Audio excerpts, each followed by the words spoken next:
மாண்புமிகு தமிழ்நாடு முதலமைச்சர் மாண்புமிகு தளபதியுடைய ஆணைக்கிணங்க இன்று கோவை மாநகராட்சி மற்றும் கோவை மாவட்டத்திற்குட்பட்ட பல்வேறு பகுதிகளில் ரூபாய் 54 கோடி 60 லட்சம் ரூபாய் மதிப்பிலான புதிய திட்டப்பணிகளுக்கு அடிக்கல் நாட்டுதல், முடிவுற்ற திட்டப்பணிகளை திறந்து வைத்து பொதுமக்களுடைய பயன்பாட்டிற்கு கொண்டு வருதல் என பல்வேறு பணிகள் இன்று தொடங்கி வைக்கப்பட்டுள்ளன.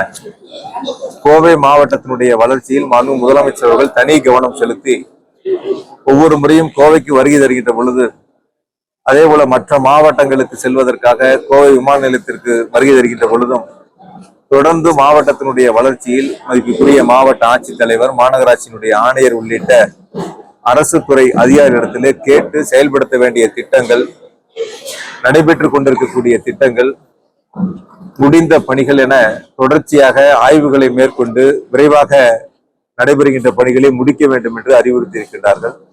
அந்த வகையில் மாவட்டத்தினுடைய வளர்ச்சியில் மாண்பு முதலமைச்சர் அவர்கள் தனி கவனம் செலுத்தி வருகின்றார்கள். மாண்பு முதலமைச்சருடைய உத்தரவின் அடிப்படையில் இன்று 54 கோடி 60 லட்சம் ரூபாய் மதிப்பிலான பணிகளை இன்று தொடங்கி வைத்திருக்கின்றோம். காலை நாங்கள் இரண்டாவது நிகழ்ச்சியாக சென்ற விநாயகபுரம் பகுதியில அங்க இருக்கக்கூடிய பொதுமக்கள் மற்றும் இளைஞர்கள் அங்கு வட்டார போக்குவரத்து அலுவலகம் கட்டுவதற்கான அடிக்கல் நாட்டு விழா பணிகளுக்கு அந்த இடத்தை தேர்வு செய்திருந்தோம். ஆனால் அந்த பகுதி மக்கள் எங்களுக்கு விளையாட்டு மைதானமாக அந்த பகுதி வேண்டும் என்று கோரிக்கையை முன்வைத்தார். அவருடைய கோரிக்கையை ஏற்றுக்கொண்டு மாற்று இடத்தில் வட்டார போக்குவரத்து அலுவலகம் கட்டுவதற்கு இடம் தேர்வு செய்கின்றோம் என்று எடுத்து சொன்னவுடன் மகிழ்ச்சியில் அவர்கள் எங்களுக்கு இந்த விளையாட்டு மைதானத்தை கூடுதலாக மேம்படுத்தி தர வேண்டும், பல்வேறு பணிகளை மேற்கொள்ள வேண்டும் என்று கேட்டுக்கொண்டார்கள். உடனடியாக நாங்கள் அதை மேற்கொள்கிறோம் என்ற உறுதியை அவர்களிடத்தில் அளித்திருக்கின்றோம். எனவே மாவட்ட வளர்ச்சி என்பது பல்வேறு திட்டப்பணிகளை கொடுத்து மாண்பு முதலமைச்சர் அவர்கள் மற்ற மாவட்டங்களை விட சிறப்பு கவனம் செலுத்தி கோவை மாவட்டத்துடைய வளர்ச்சிக்கு உறுதுணையாக இருக்கின்றார்.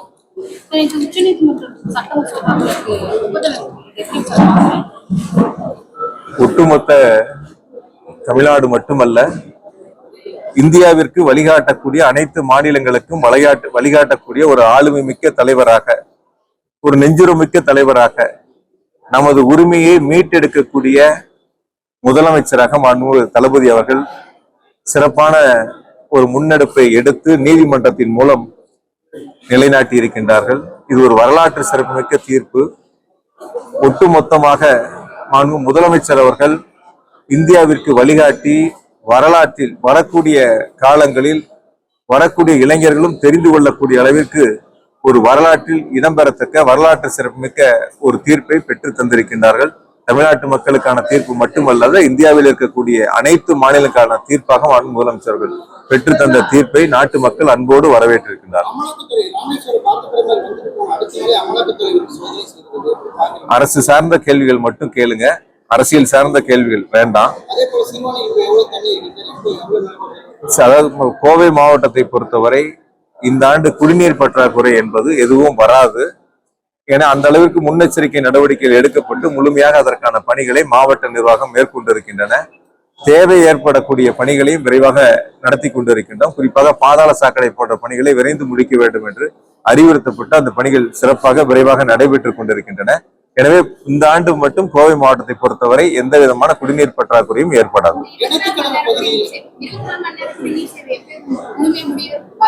அதாவது இறுதி கட்டத்தை எட்டியிருக்கின்றார்கள். மிக விரைவாக முடிப்பதற்கான பணிகளை எடுத்துக் கொள்ளப்பட்டிருக்கின்றன. இன்னும் என்னென்ன தேவைகள் இருக்கிறதோ, அதாவது குடிநீர் திட்ட பணிகள் மட்டும் இல்ல, ஊரக பகுதியில் இருக்கக்கூடிய சாலைகளை மேம்படுத்துவதற்காக ஏறத்தாழ 30 கோடி ரூபாய் இந்த ஆண்டு முதலமைச்சர்கள் நிதிகளை வழங்கி இருக்கின்றார்கள். அதற்கான பணிகள் தேர்வு செய்யப்பட்டு அனுப்பப்பட்டிருக்கின்றன. விரைவில் அதற்கான ஒப்புதல் கிடைக்கப்பட்டவுடன் அந்த 30 கோடி ரூபாய் ஊராட்சி பகுதிகளில் சாலைகள் அமைக்கக்கூடிய பணிகளையும் விரைவாக தொடங்க இருக்கின்றோம். அதாவது ஒரு விஷயங்கள் அரசியல்வாதிகள் கேட்கிற கேள்விகளை பத்திரிகையாளரும் கேட்கறீங்க. ஒரு கிரிக்கெட் ஸ்டேடியம் என்பது ஒரு சாதாரணமா ஒரே நாள்ல ஒரு வாரத்துல செய்யக்கூடிய பணிகள் அல்ல. அதற்கான இடங்களை தேர்வு செய்து அதற்கான வடிவமைப்பு டிபிஆர் தயார் பண்ணணும், அதற்கான திட்ட மதிப்பீடுகள் தயார் செய்யப்படணும். அந்த கிரிக்கெட் மைதானத்தை நாம் பயன்பாட்டிற்கு கொண்டு வர வேண்டும் என்றால் அந்த கிரிக்கெட் வாரியத்தினுடைய ஒப்புதலை பெற வேண்டும். இது மாதிரி பல்வேறு பணிகள் இருக்கின்றன. பொதுவா பத்திரிகையாளர்னா அரசியல்வாதிகள் கேட்கிற கேள்விகளை போல எந்தெந்த பணிகள் எத்தனை நாட்கள் இருக்கு, யாருடைய ஒப்புதல் வேண்டும்ங்கிறது இருக்கு. பயன்பாட்டு கொண்டு வந்து கட்டடத்தை முடிச்சுட்டு மைதானத்தை திறந்து வச்சா மட்டும் பயன்படுத்த முடியாது. கிரிக்கெட் வாரியத்தினுடைய ஒப்புதலை பெற்றால்தான் சர்வதேச அளவிலான விளையாட்டு போட்டிகளை நாம் நடத்திட முடியும். அதற்கான அனைத்து கட்ட பணிகளையும் நிறைவு கட்டத்தை எட்டியிருக்கின்றன. விரைவில் அதற்கான பணிகளை தொடங்க இருக்கின்றோம்.